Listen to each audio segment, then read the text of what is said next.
Assalamualaikum warahmatullahi wabarakatuh. Perkenalkan, nama saya Wirda, NIM 1902249 dari jurusan Pendidikan Guru Pendidikan Anak Usia Dini, Fakultas Ilmu Pendidikan Universitas Negeri Padang. Baiklah, di video kali ini saya akan mempresentasikan hasil rancangan program parenting saya dengan judul Membiasakan Membaca Doa Sebelum dan Sesudah Melakukan Sesuatu di Rumah. Untuk memenuhi tugas mata kuliah parenting yang diampu oleh Ibu Rakimahwati MPD. Baiklah, yang mana judul program kita hari ini yaitu tentang membiasakan membaca doa sebelum dan sesudah melakukan sesuatu di rumah. Sebelumnya sebelum kita membahas lebih lanjut tentang doa-doa apa saja, kita terlebih dahulu membahas tentang apa itu doa dan bagaimana cara berdoa. Di sini berdoa merupakan salah satu amalan yang tidak boleh dilewatkan dalam menjalani aktivitas sehari-hari. Oleh karena itu, sangat penting bagi orang tua untuk membiasakan anak membaca doa setiap sebelum dan sesudah melakukan sesuatu. Apabila anak selalu membaca doa sebelum dan sesudah melakukan sesuatu, maka anak akan terlindungi dan sesuai dengan perintah Nabi dan ajaran Islam.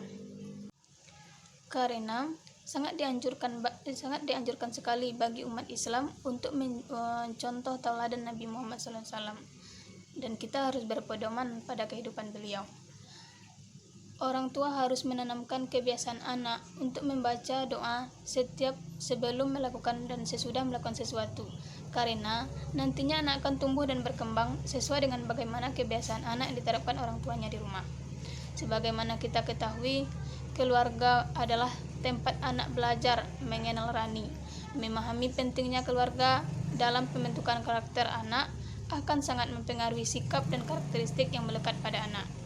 Karena Allah SWT menciptakan hambanya dalam wujud Allah, melainkan dalam keadaan suci dan bersih untuk membentuk hambanya. Namun, karena kurangnya perhatian dan pendidikan serta rangsangan keluarga, anak memiliki karakteristik yang tidak diinginkan. Sebagaimana menurut John Locke meyakini bahwa manusia dilahirkan dalam keadaan sakral, seperti kertas putih yang bersih tanpa sedikit pun tulisan noda. Kemudian orang tua dan guru dan lingkunganlah yang menentukan karakter anak tersebut nantinya. Al-Ghazali dalam Nuraini tahun 2013 mengemukakan bahwa cara membesarkan anak adalah yang terpenting. Anak adalah tanggung jawab setiap orang tua. Memiliki hati nurani yang bersih seperti permata sederhana dan tak ternilai harganya. Ibarat tempat di mana semua orang dipotret. Anak-anak cenderung menerima setiap instruksi. Jika dia terbiasa dengan keindahan hidupnya, dia akan merasa bahagia di dunia dan di masa depan. Seperti itulah pentingnya peran orang tua dalam membiasakan dan menanamkan membaca doa setiap dan sesudah melakukan sesuatu. Selanjutnya yaitu doa-doa apa saja sih yang harus kita terapkan di rumah, doa-doa yang harus kita terapkan dalam kehidupan sehari-hari. Yang pertama itu orang tua tidak perlu terlalu menekankan untuk anak harus membaca doa yang panjang-panjang. Yang pertama, mulailah dari hal-hal yang biasa dikerjakan anak. Misalnya, saat hendak makan, mereka selalu membaca doa sebelum dan sesudah makan. Begitu juga hendak tidur. Orang tua selalu menuntut anaknya untuk melakukan. Sebagaimana kita ketahui, orang tua setiap harinya selalu melihat perkembangan anaknya sedikit demi sedikit. Walaupun pada awalnya harus disuruh dulu untuk melakukan sesuatu, tapi sekarang sudah mulai terbiasa akan hal-hal kecil seperti itu. Salah satu doa yang terpenting yang perlu diterapkan di rumah yaitu aktivitas makan, juga tak luput dari doa. Setiap orang yang hendak makan dan menyudahi makanannya dianjurkan untuk membaca doa. Dengan membaca doa sebelum dan sesudah makan, diharapkan mendapatkan keberkahan atas apa yang dimakan dan terhindar dari apa yang membahayakan di akhirat. Diriwayatkan oleh Aisyah radhiyallahu anha, Nabi Muhammad SAW bersabda, apabila kalian hendak makan, bacalah bismillah. Jika lupa tidak membaca bismillah di awal, bacalah bismillahi awali wal akhiri. Adapun doa sebelum makan yaitu Allahumma barik lana fima rozatana wa qina azabannar, yang artinya, ya Allah, semoga Engkau berkenan memberikan berkah atau kemanfaatan kepada kami atas apa yang telah Engkau anugerahkan kepada kami, dan semoga Engkau berkenan juga menjaga kami dari siksa api neraka yang menyakitkan. Nah, kita sebagai orang tua harus membiasakan anak untuk membaca doa dan membacakan artinya agar anak paham akan apa yang dibacanya.